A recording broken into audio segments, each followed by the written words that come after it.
So this is the Motorola Edge 20 Pro, what looks like Motorola's flagship phone for pretty much 2021, but it's priced more like an upper mid-range flagship phone. £650 basically to get this outright for this particular model that I've got.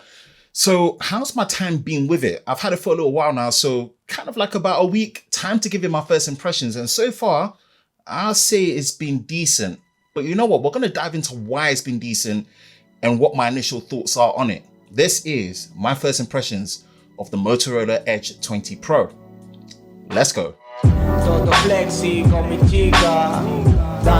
Before we go ahead and get into the first impressions of the Moto Edge 20 Pro, big thank you to Vodafone UK for supplying it for testing, on loan, and for review. Definitely, there will be links in the description below for all the latest deal on the Moto Edge 20 Pro on Vodafone UK. Big thank you to them, as always, supporting the channel with these review units on loan. First, let's start with the design and the build. And at the core of it, you are looking at a very decent build device. It's working with Gorilla Glass 5 at the front, and it does have a glass back as well, which does have a very smooth coating, but it feels very slippery, although it does have a curved back, which makes it feel much more natural in the hand. Now, when we look at button placements, and if you've not been here before on the channel, you know that matters to me a lot. And if you look at the right, you do have the power button that does actually double up as a fingerprint scanner, which is very clever. I would have preferred an in-display fingerprint scanner because I do prefer the position of it being at the front, but it's nice that it's utilizing that space. Now, when you actually get to the volume rocker, it is also on the right above the power button as well, but it's a little bit too high for my liking as well. And I don't know, that's just me personally. There's a bit more hand gymnastics. If you look at the left, there is a dedicated Google Assistant button, which is also very nice. Great touch, but again, slightly too high for my liking. So it just makes the phone feel much more bigger because you're doing a lot more hand gymnastics. I just wish the buttons were a bit lower in that sense, so it was just easier to handle overall. Just stating some things out there, you will not find a headphone port. You do have a USB-C port as expected, and it does come with dual nano SIM, but there is no micro SD card support. But yeah, I'm a big fan of dual nano SIMs. As always, you should really be expecting it, and we do get it here. Now, when it comes to the rear camera module, it does feel compact and minimal enough. It rocks a little bit, but as expected. But overall, I like the look of it. It's clean, it's minimal, and it's there. The button placement overall, I have to say, is lacking for me personally when it comes to the design of this handset. And you do only get a single mono speaker at the bottom.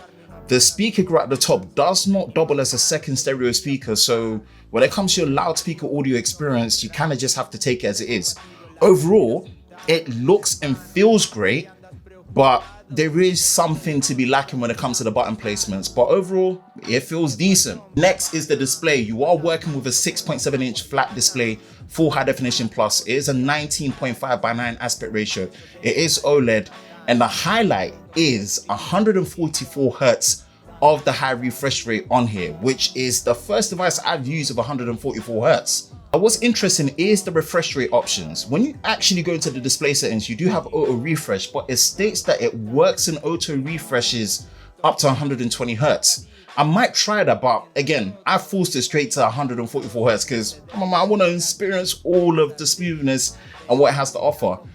The only thing I have to say is that the haptic feedback is just below what I would call decent for my usage. Again, a good haptic engine is something I've just gotten so used to and I really appreciate, and this just falls below the par of what I would call decent enough for what I like to use. Overall, when it comes to the brightness, the display is actually decent. More testing when I use it outdoors because I'm more working from home and not outdoor as much as I would like.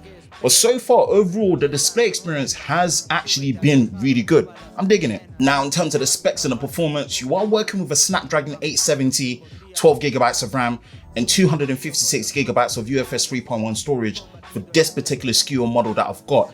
Now, overall, paired with the 144 Hertz display and the software, which we're gonna get to the software a bit later on, the performance overall has been great. It's not skipped a beat, and there's not much to say when it comes to this part, but I always like to say that just because there isn't much to be elaborated, that's a good thing. That tells you that the performance is par for the course. And so far, with the specs, I definitely like what they've put down on here for sure. But you know what, before we jump into the next section, I checked my stats and it looks like only about 7% of you are subscribed to the channel, and that's mad to me, man. Come on, you find yourself here for the first time or you've been here before and you like content like this.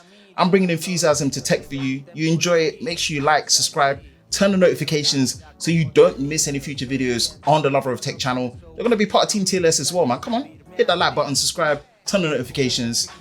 There's more content that I got fired up coming your way. Next is the battery. It is rocking a 4,500 milliamp hour battery, a 30-watt wide fast charging capability. There is no wireless charging, but again, with my unboxing, as you saw, it's great that you still do get a charger and a cable in the box as well. Whereas it's kind of been a trend that it's a bit of a luxury to get that, so it's great to see here. Now for the charging speeds, already I've done an ultimate charging comparison against the S21 Ultra. It feels a little bit underwhelming for me because for the power output and the battery capacity, I was expecting it to be well under 1 hour, at least to recharge in about 50 minutes, but it takes almost close to an hour and a half. So take that for what it is. The lack of wireless charging might be something that is a detriment for you.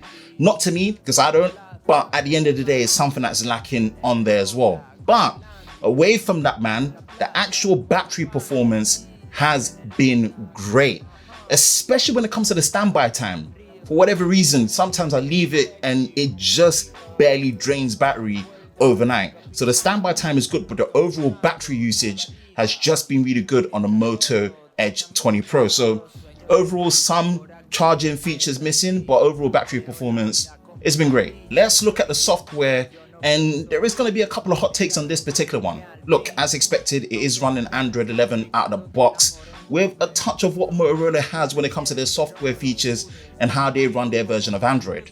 Now look, it looks very clean and straightforward. Motorola have a reputation of that when it comes to their version of Android. But for me, it's kind of felt a bit intimidating at times. And again, this is how things are when it comes to first impressions. It could change by the time I've actually gotten a bit used to it at the full review. But at the impression stage, it feels a bit intimidating at times when using it. Now look, the overall performance of the software is really good, nice and smooth with the 144Hz display and the specs under the hood as we went through. But it just feels like there's a lot more gimmicks it can feel like for example, having to shake for the flashlight to come on and then shake it.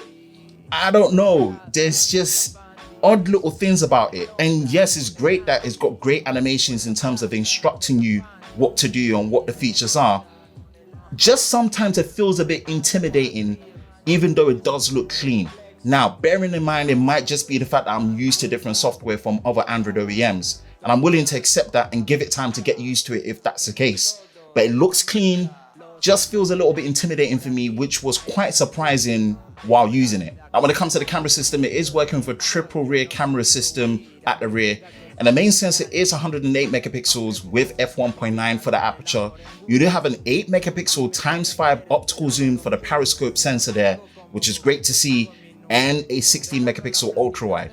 Now, the main highlight, as they've stated, is the fact that it can record 8K 24 frames a second video recording and 4K UHD 60 frames a second on the main sensor only. Camera comparison coming soon. You know how we do it. Ultimate camera comparison style is definitely coming soon on there. But there's odd limitations. The selfie camera is 32 megapixels, but it only records up to 1080p. And those other two sensors at the back, the 8 megapixel zoom, as well as the 16 megapixel ultra wide, does not have support for that 4K UHD 60 frames up to, so it's just the main sensor. We're gonna test some of the limitations and see how they perform once the ultimate camera comparison is done, or maybe by the time you're watching it, it's probably there as well. But yeah, overall, in terms of the camera, I've not tested it that much. More testing to be done on it very soon. My initial conclusion of my impressions with the Moto Edge 20 Pro after a week or so. At the price, like stated, £650 in the UK, or definitely check out Vodafone UK for all the latest deals there. It's under stiff competition, even if you're looking at the previous models from 2020, like what you find on the S20 FE and potentially the S21 FE just around the corner, the OnePlus 8T and even the Pixel 5 in some ways. Yeah, it's under stiff competition. But you know what? For all of that being said, I still think it's decent. It's not going to be my thoughts by the time of the full review. Only time will tell after testing it some more. But yeah, man, that is it for me. Let me know in the comment section below. Have you picked up the Moto Edge 20 Pro? If you have, what's your thoughts? Are you considering it? Let me know in the comment section below. That's it for me, Ben from Lover of Tech. If you enjoy videos like this, you know exactly what to do, man. Hit that like button, hit that subscribe button, hit that notification bell so you're part of Team TLS, the Tech Lover Squad, so you don't miss any future videos on the channel. I hope you're all safe during this time. I will catch you in the next one. Peace.